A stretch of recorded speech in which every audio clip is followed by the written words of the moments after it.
පෙබරවාරි මාසයට යන ට්‍රිප් එක යන්න තමයි මේ හදන්නේ. යන්න පටන් ගත්තා. යන්න පටන් ගත්තා. දැන් යන ගමන් ඉන්නේ පැය 3මාරක් විතර යනවා. අපි යන්නේ ඉන්න තැනට යන්න. අපි යන ගමන් තමයි ඉන්නේ. වෙලාව දැන් හවස 5. අපි සාමාන්‍යයෙන් ට්‍රිප් ස්ටාර්ට් කරන්නේ උදේම. මම හිතන්නේ මේක තමයි පළවෙනි ට්‍රිප් එක හවස යන. මේ කියන්නේ පටන් ගැනීම හවස යන. බලමු අපි කීය මෙතර වෙද්දිද එතනට යන්නේ කියලා. කොහෙද යන්නේ? මොනවද බලන්නේ කියලා තමයි අද මේ vlog එකකින් අපි බලමු කොහෙටද යන්නේ කියලා. Good afternoon.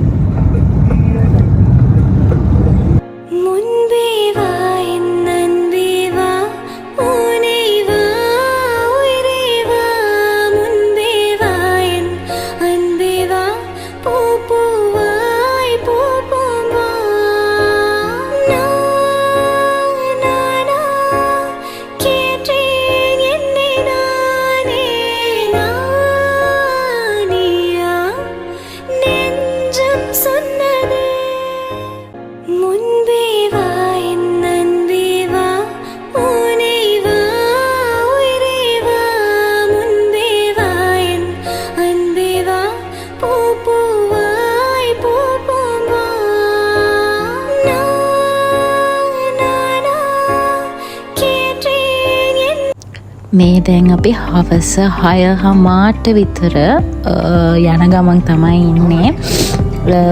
යනකොට ඉතින් රාත් වුණා. යන පාරේ මේ වගේ අලියෙක් දැක්ක අපි. එක පාටම අපි නිකන් වීඩියෝ එකක් ගන්නකොට එක පාටම තමයි දැක්කේ. ඉතින් මේ පාරේ යද්දී ඒ වගේ අලි දකින්න ලැබෙනවා කියලා හැමෝම කියනවා. ඉතින් අපි තහම්බෙන් එහෙම අවස්ථාවක් උදා කරගත්තා. අපි අද ඉන්න හොටෙල් එක හොටෙල් අබ්බෝ. ඉතින් අපි හොටෙල් එකට එද්දි රෑ 8 විතර වුණා. කොහොම හරි ඒක චෙකින් වෙන වෙලාවක් නෙමෙයි. සාමාන්‍යයෙන් චෙකින් වෙන හොටෙල් එකකට 2ට 3ට වගේනේ. ඉතින් අපි එදා පරක් වුණ නිසා හොටෙල් එක වහලා තිබ්බේ. ඊට පස්සේ අපි කියලා අපි මෙහෙම බුකින් එකක් දාලා තියෙනවා කියලා මේ වෙලාවට තමයි ඉතින් අපි හොටෙල් එකට චෙකින් උනේ.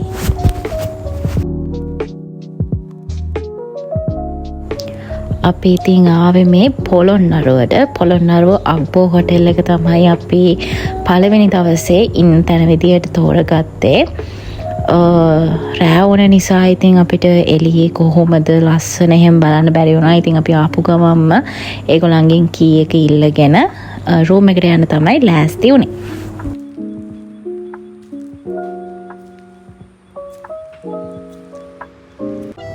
මේ ඉතින් අපිට හම්බුන රූම් එක රූම් නම්බර් 207 තමයි අපිට හම්බුනේ.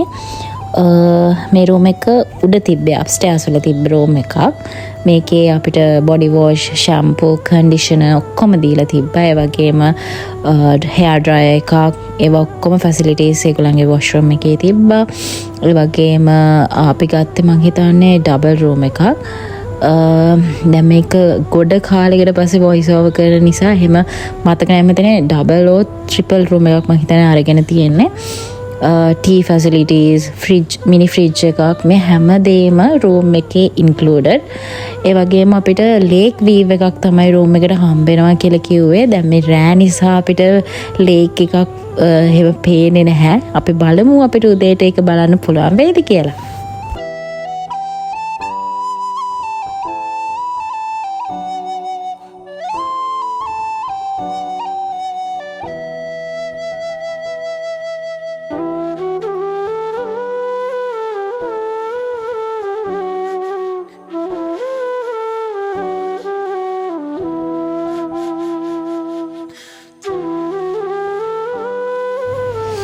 අපි හොටෙල් එකෙන් බෙඩ් ඇන්ඩ් බ්‍රෙක්ෆාස්ට් තමයි ගත්තේ.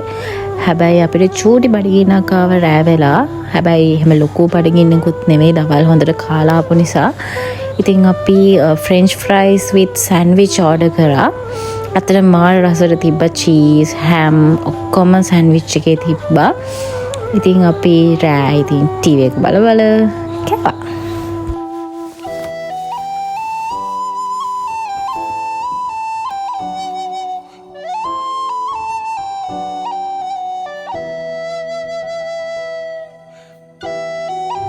මේ ඉතින් උදේ 6ට 6:30ට විතර උදේ පාන්දරම නැගිටලා අපේ ලේක් වීව් එකේ ලේක් එක පේනවාද කියලා තමයි මේ බලන්න යන්නේ. ඇත්තටම ඈතින් අපිට පේනවා ලේක් එකක් තියෙනවා. උදේ පාන්දර මේ වගේ ලස්සන වීව් එකක ඉන්න පුළුවන් කියලා කියන්නේ මාරම ලස්සන හැඟීමක්.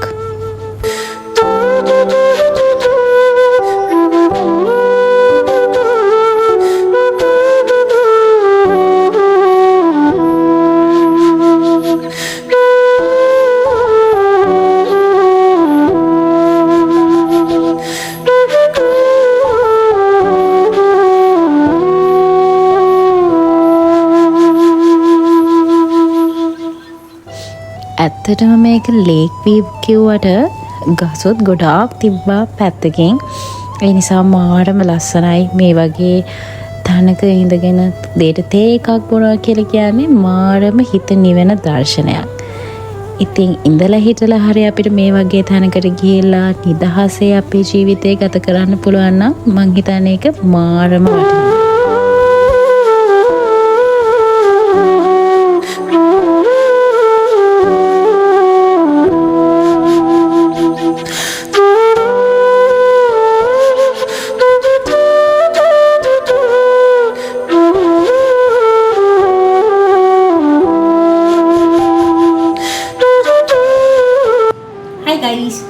වෙලාව දැන් හරියටම 8:34යි. අපි උදේ 4 නැගිට්ටා. හැබැයි දැන් තමයි බ්‍රෙක්ෆාස්ට් වල යන්න හදන්නේ. බයි. ඉතින් ගොඩක් වෙලාවට අපි බ්‍රෙක්ෆාස්ට් වලට ගියොත් හොටෙල් එකක අනිවාර්යෙන් අපි ගන්නේ ඉංග්‍රීසි බ්‍රෙක්ෆාස්ට්. ඉතින් මේ පාරත් අපි ගත්තේ ඉංග්‍රීසි බ්‍රෙක්ෆාස්ට් තමයි. ඒකට අපිට මුලින්ම පපායා ජූස් එකක් හම්බුණා. මේ වගේ ලේක් වීව් එකක් පේන රෙස්ටෝරන්ට් ඒරියා එකක් තමයි ඒගොල්ලන්ගේ තිබ්බේ හොටෙල් අක්බෝ එකේ. ඉතින් අපිට බ්‍රෙඩ්, බටර්, ජෑම් මේ ඔක්කොම ටික ඒගොල්ලෝ සර්ව් කරලා තිබ්බා.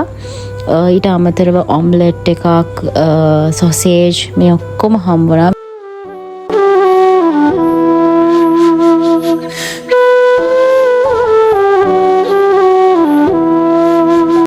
අපි දැන් මේ පොළොන්නරුවට තමයි ඇවිල්ලා ඉන්නේ. අපි දෙන්න මීට කලින් පොළොන්නරුවට එහෙම බලන්න ඇවිල්ලා නැහැ. කියන්නේ අපි වෙන වෙනම ඇවිල්ලා තියෙනවා. හැබැයි අපි දෙන්නම එකට පොළොන්නරුවට ආව පළවෙනි වතාව. ඉතින් අපි උදෙන්ම නැගිටලා පොළොන්නරුවේ බලන්න තියෙන දේවල් බලන්න යන්න තමයි මේ ලෑස්ති වෙන්නේ. ඉතින් අපි උදෙන්ම හොටෙල් එකෙන් චෙක් අවුට් වෙන්න තමයි හදන්නේ.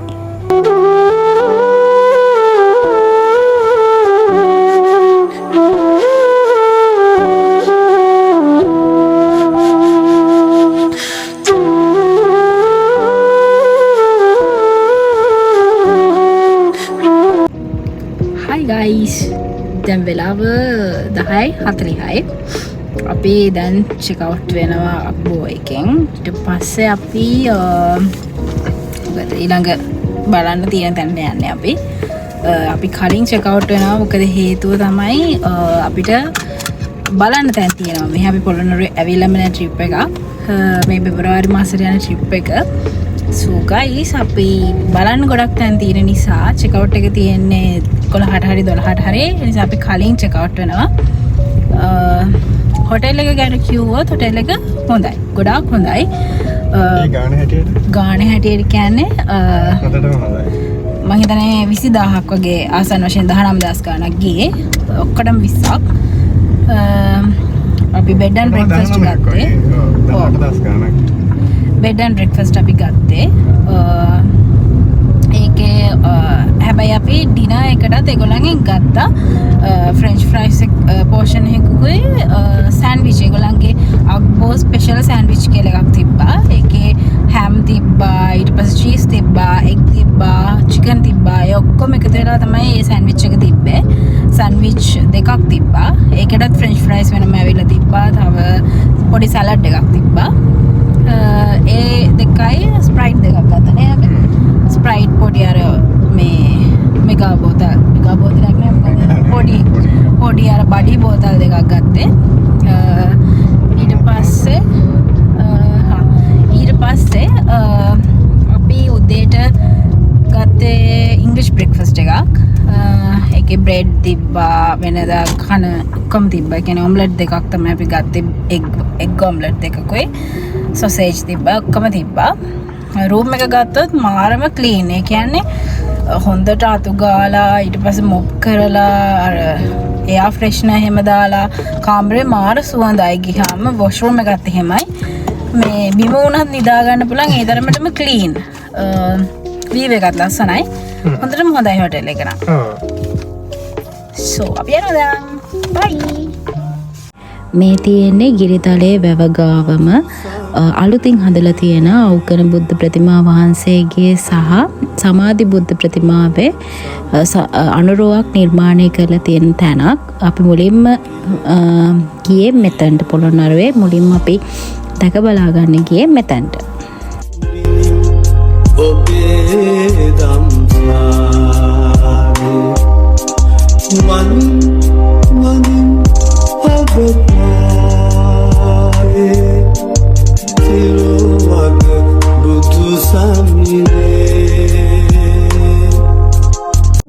ඊට පස්සේ අපි ගියේ පොළොන්නරුව සොළොස්මස්ථාන රජමහා විහාර භූමියට. ඒකේ පරාක්‍රම බාහු රජතුමා විසින් ඉදි කරපු පරාක්‍රම සමුද්‍රය, පොත්ගුල් විහාරය, දීප උයන මේ හැම දෙයක්ම තිබ්බා. අපි ඉතින් එකින් එක බලමු.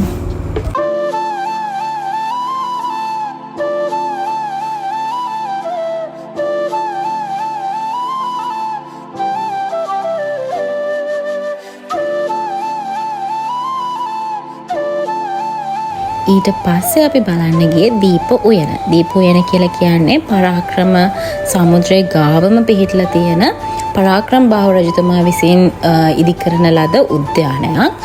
මේකේ ජල ටැංකියක් තියෙනවා. ඊට පස්සේ රජතුමා නාන්න හදලා තියෙන ටැංකිය ජල ටැංකිය කියලා හඳුන්වනවා.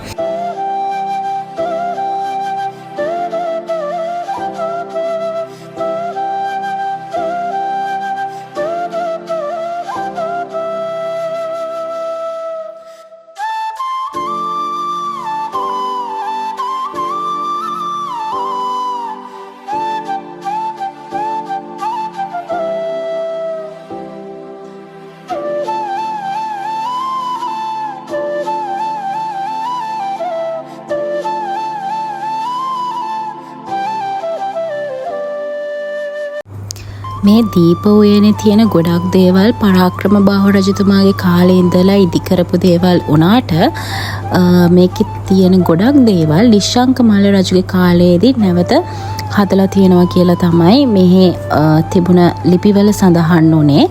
මේ ඔයගලන්ට දක්නට ලැබෙන්නේ නිශ්ශංක මල්ල රජුගේ රාජ සභා මණ්ඩපය.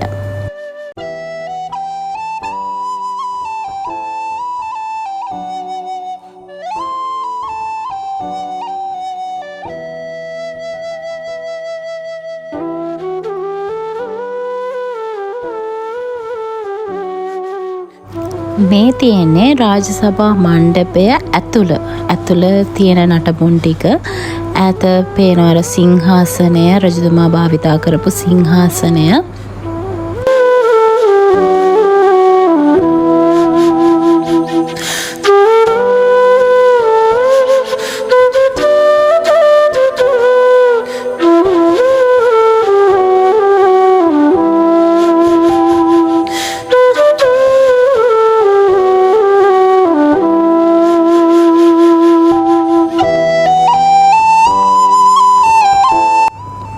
මේ ඕගොල්ලෝ දකින්නේ නිශ්ශංක මල්ල රාජසභා මණ්ඩපයේ එළියෙන් තියෙන කැටයම් කිහිපයක්. හරිම ලස්සන කැටයම් කිහිපයක් තිබ්බා. දැනුත් ඒවා දක්නට ලැබෙනවා. ඉතුරු වෙලා තියෙනවා නටපුන් විදිහට. හරිම ලස්සනයි. ඊට පස්සේ මේ ඉස්සරහා තියෙන්නේ දීප උයනෙම තියෙන නිශ්ශංක මල්ල සෙල්ලිපිය. මේක තියෙන්නේ දීප උයනේ ඇතුළෙමයි.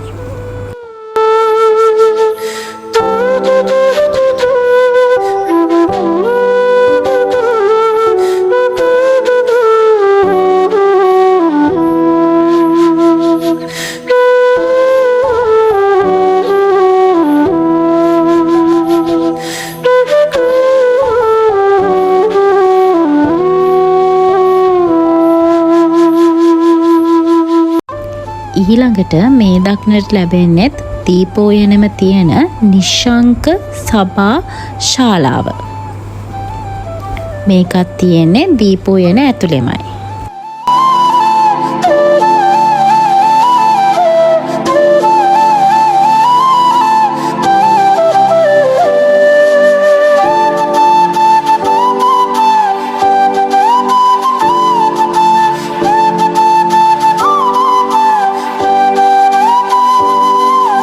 ඉතින් මේව තමයි දීපෝයනට ඔගොලු ගියොත් ඔගලන්ට දැක බලා ගන්න පුළුවන් ස්ථාන වෙන්නේ.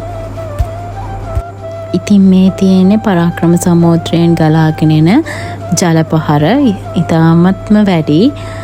අපි ඉතින් මෙතනට වෙලා චුට්ටක් වෙලා බලාගෙන හිටියා.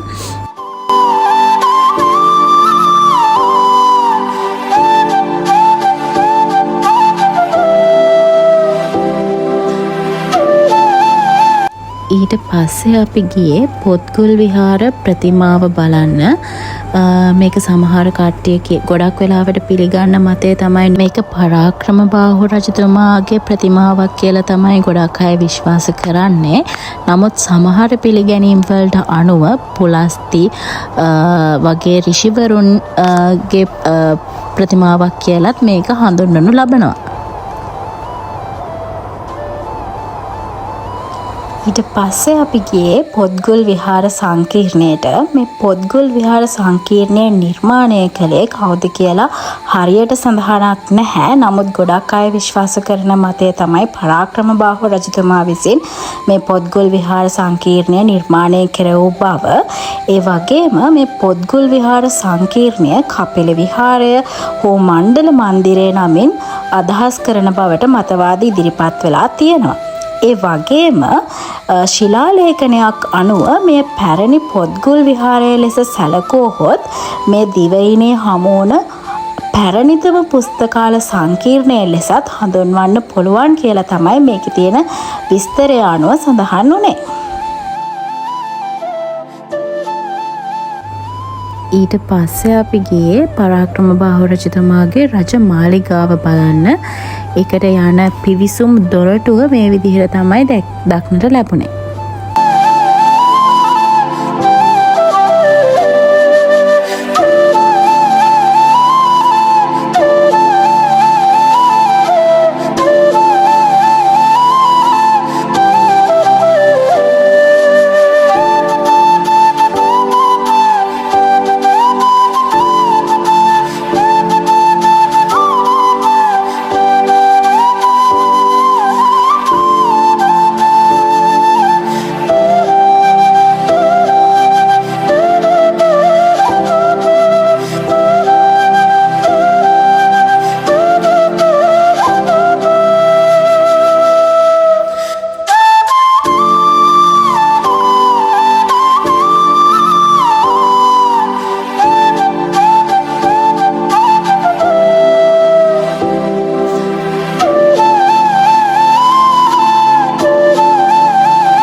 ඊට පස්සේ අපි මේ බලන්න යන්නේ පරාක්‍රම බාහු රජතුමා විසින් ඉදි කරපු රජ මාලිගාව. මේක සත්මහල් ප්‍රාසාදයක් විදිහට තිබ්බා කියලා තමයි ලිපිවල සඳහන් වෙන්නේ.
ඊට පස්සේ මේ අපි යන්නේ දළදා මළුව කියන තැනට. මේ දළදා මළුව කියන තැනේ විවිධ රජවරු විසින් ඉදි කරන ලද විවිධ දළදා මළු දැක ගන්න පුළුවන්.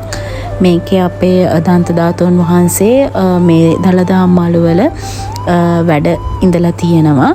ඉතින් අපි බලමු කොයි වගේද එක එක දළදා මළු ඒ කාලේ තිබිලා තියෙන්නේ කියලා.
මේ තියෙන නටබුන් දැක්කහම නම් අපිට සාමාන්‍යයෙන් මතක් වෙන්නේ ඉන්දියාවේ අශෝක ස්තම්භ.